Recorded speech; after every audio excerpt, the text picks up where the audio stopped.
Dear audience, السلام علیکم۔ سورہ الطلاق کی آیت نمبر 7 میں بتایا گیا سیجعل اللہ بعد عسر یسرا، ان قریب اللہ تعالیٰ تنگی کے بعد آسانی پیدا کر دے گا۔ یہاں جو اصول دیا جا رہا ہے، اگر اس اصول کو ذہن نشین کر دیا جائے تو حالات کتنے ہی مشکل کیوں نہ ہو، کتنے ہی تلخ کیوں نہ ہو، انسان ان کے اندر اپنی امید کے دامن کو تھام سکتا ہے اور مایوسی سے بچ سکتا ہے۔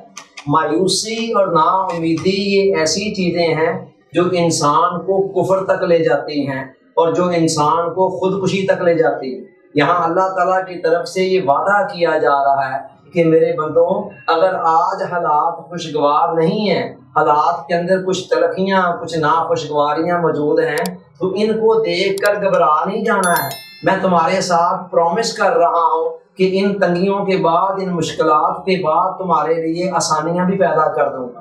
زندگی کے اندر دکھ اور سکھ جو ہیں وہ ساتھ ساتھ چلتے رہتے ہیں، راحت اور کلفت ایک دوسرے کے بعد آتے جاتے رہتے ہیں۔ اب یوں سمجھیں کہ یہ فطرت کا نظام ہے۔ علامہ اقبال نے کہا تھا کہ سکون محال ہے قدرت کے کارخانے میں، ثبات ایک تغیر کو ہے زمانے میں۔ بڑی پتے کی بات علامہ اقبال نے فرمائی کہ یہ جو اس کائنات کا نظام ہے نا، یہ تغیر کے اصول پر چل رہا ہے۔ ہر چیز تبدیل ہو رہی ہے اور مسلسل تبدیل ہوتی رہتی ہے۔ وہ کہتے ہیں اس کائنات کے اندر کسی چیز کا، کسی حالت کا ٹھہر جانا یہ تو ناممکن ہے۔ ہاں، ایک ہی چیز ہے جو ٹھہری رہتی ہے، جو مستقل رہتی ہے، وہ کیا ہے؟ خود تبدیلی کا عمل۔ یعنی تبدیلی کا جو عمل ہے نا، وہ عمل نہیں رکتا ہے، ہر چیز کو وہ تبدیل کرتا رہتا ہے۔ باقی اس کے علاوہ کوئی شے نہیں ہے کہ جو تبدیل نہ ہو۔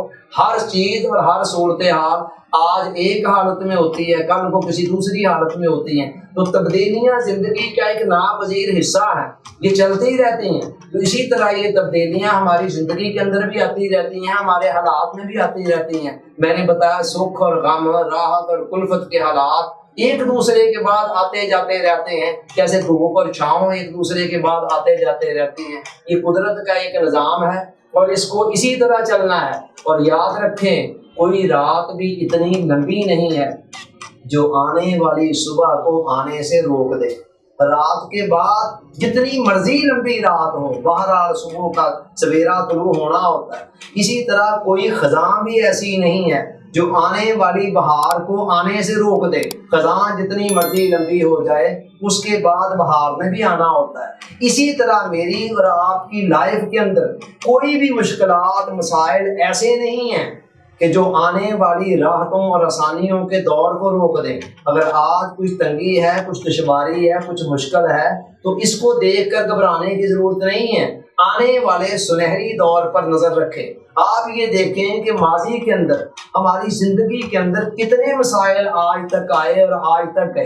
ایک نظر ذرا ڈال کر دیکھیں، اور ایسے ایسے مسائل بھی آئے کہ جن کا کوئی حل ہمیں نظر نہیں آ رہا تھا، اور ہمارا خیال یہ تھا کہ یہ مسئلہ تو شاید کبھی حل ہی نہیں ہوگا، لیکن وہ مسئلہ بھی حل ہو گیا۔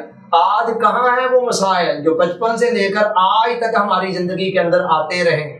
آپ نے کبھی غور کیا کہ آپ کو چھوٹا موٹا زخم لگتا ہے تو آپ نے بعض اوقات اس کا کوئی ٹریٹمنٹ بھی نہ کیا؟